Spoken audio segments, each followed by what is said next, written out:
Mungkin saya Assalamualaikum warahmatullahi sebelum ke wabarakatuh. Sekjen, terima kasih. Sebelum ke Pak Sekjen, saya bisa sampaikan sebagai acuan norma umum bahwa syarat-syarat hal-hal yang terkait dengan syarat-syarat kepengurusan akan diproses segera sesudah ini. Termasuk apabila ada sekjen yang masih wali kota, ini bagaimana, ini nanti akan kita segera proses sesudah ini. Mungkin kalau Pak Sekjen mau menambahkan, silakan itu saja. Ya. Cukup ya. Mungkin bisa Gus Ipul nanti menambahkan. Ya, Silakan yang lain.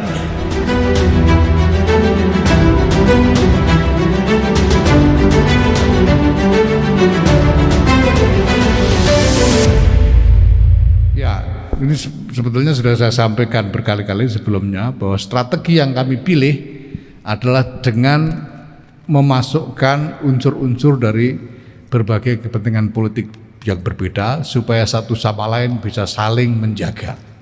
Karena kalau kita bersihkan dari politisi sama sekali, ya, tetap saja nanti kepentingan-kepentingan politik akan berusaha masuk, dan justru dengan memasukkan orang-orang yang sudah diketahui memang punya latar belakang politik seperti Pak Nusron jelas Golkar, seperti Pak ya, ada yang lain Pak Falah itu jelas PDI, kemudian nanti ada lagi yang jelas PKB dan lain sebagainya, supaya mereka saling menjaga, sehingga kalau mereka mengeluarkan atau bertindak atau menyampaikan sesuatu yang miring-miring kepada kepentingan politik masing-masing itu bisa langsung ketahuan, tidak bisa mengklaim sebagai sesuatu yang netral. Karena kita ingin PBNU ke depan ini sungguh-sungguh transparan, semuanya diketahui oleh publik, termasuk kita mencanangkan bahwa laporan keuangan PBNU harus terbuka dan bisa diakses oleh publik. Dari mana asal usulnya dan berapa jumlahnya dan digunakan untuk apa, dan kita akan keluarkan laporan secara berkala untuk diupload mungkin di media yang kita miliki, yaitu edu online, dan bisa diakses oleh siapa saja. Karena Nahdlatul Ulama ini adalah milik semua orang berhak tahu apa yang terjadi dengan Nahdlatul Ulama dan berhak tahu Nahdlatul Ulama ini mau kemana. Nah, ini adalah cara kita supaya lebih mudah kita mengelola, karena apapun juga kita berada di dalam lingkungan multipolar seperti yang saya katakan tadi, sehingga kita harus cari cara yang paling efektif untuk mengelola berbagai macam kecenderungan dan kepentingan yang berbeda-beda ini. Terima kasih.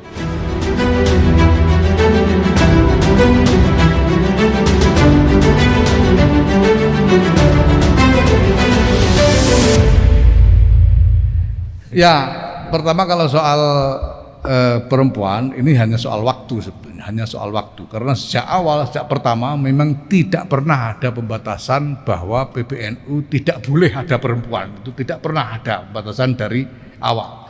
Nah, bahwa sekarang kita masukkan ini karena kita melihat kebutuhan sudah cukup mendesak bahwa harus ada perempuan-perempuan yang ikut serta mengelola PBNU ini, karena ada masalah-masalah besar terkait dengan perempuan ini.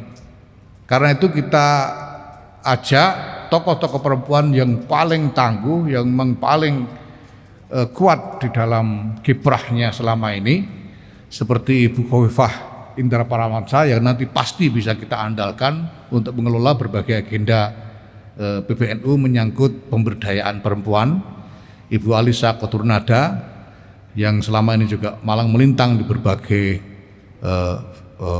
forum internasional, pasti kita bisa andalkan untuk mengelola pekerjaan-pekerjaan PBNU terkait dengan international engagement, dengan kerjasama internasional, dan juga terkait dengan masalah-masalah kemanusiaan yang di dalamnya masalah perempuan sangat menonjol.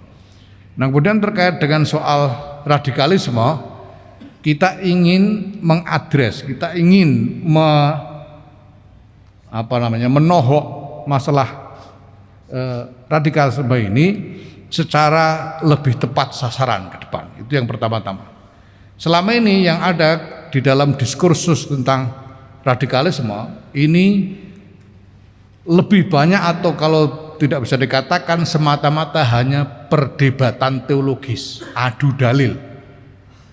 Tapi ada dimensi yang sangat penting di dalam soal ini, yaitu bahwa radikalisme itu adalah soal pilihan politik. Orang memang memilih untuk menjadi radikal sebagai pilihan politik. Maka kita harus diskusikan masalah ini juga di dalam perspektif pilihan-pilihan politik, dan dengan mengedepankan pertimbangan-pertimbangan mengenai konsekuensi-konsekuensi realistis dari pilihan-pilihan politik itu. Mereka yang memilih untuk ikut dalam jalur radikal ini adalah mereka yang membuat pilihan politik untuk memperjuangkan supaya dunia ini kembali ke tatanan lama sebelum Perang Dunia Pertama, tatanan khilafah. Itu adalah pilihan politik. Kalau mau dicari dalilnya, ada aja dalilnya itu. Nah, kalau kita hanya cuma adu dalil, itu nggak selesai-selesai. Mari kita bicara tentang konsekuensi realistisnya. Kalau seluruh dunia, seluruh negara ini harus bubar untuk kembali menjadi satu khilafah seperti sebelum Perang Dunia Pertama, maka kita harus meruntuhkan peradaban dunia ini sama sekali dengan meminta korban ratusan, mungkin miliaran nyawa dari umat manusia. Ini sama sekali tidak bisa kita terima. Nah, ini yang pertama. Jadi pada intinya kita ingin mengadres, kita ingin menyasar masalah radikalisme ini secara lebih tepat sasaran. Dan kedua, tentu kami sudah menyiapkan berbagai macam strategi untuk menjangkau audiens publik dalam berbagai platformnya, baik platform yang pertemuan langsung sebagaimana yang sudah menjadi tradisi juga di dalam NU, pengajian-pengajian itu, maupun platform-platform digital seperti media sosial dan lain-lain. Nah, itu sebabnya juga salah satu alasan bahwa susunan pengurus besar Nahdlatul Ulama ini memang harus gemuk karena pekerjaannya bertambah sangat banyak nantinya. Terima kasih. Baik, Assalamualaikum warahmatullahi wabarakatuh. Langsung menjawab pertanyaan. Tentu saja ini adalah sebuah kabar yang sebuah terobosan yang sangat penting dalam perjalanan Nahdlatul Ulama sebagai jamiah. Karena walaupun dari sejak awal Nahdlatul Ulama kita sadari ruang perempuan itu sebetulnya sangat besar. Kalau teman-teman media melihat dalam acara-acara Nahdlatul Ulama juga selalu ada ruang yang sangat besar, dan nyai-nyai itu tidak pernah hanya mengurusi Pak Yai, tapi juga mengurusi pondok putri, mengurusi pengajiannya sendiri, bahkan mengurusi berbagai kegiatan-kegiatan di ruang publik. Jadi sebetul seperti dikatakan oleh Ketua Umum tadi, hanya soal waktu, dan waktunya dipilih saat ini. Jadi ini tentu menjadi saya sendiri, saya yakin Bu Hovifah juga demikian, bagi kami ini amanah, bukan hanya untuk diri kami pribadi, tetapi karena ini adalah gerbang untuk para perempuan Nahdlatul Ulama memperbesar khidmahnya bagi NU, bagi umat Islam, dan juga bagi bangsa dan negara, dan tentu saja bagi peradaban dunia, sebagaimana visi Kiai Miftahul Akhyar dan visi Kiai Haji Yahya Khalil Stakuf. Terima kasih.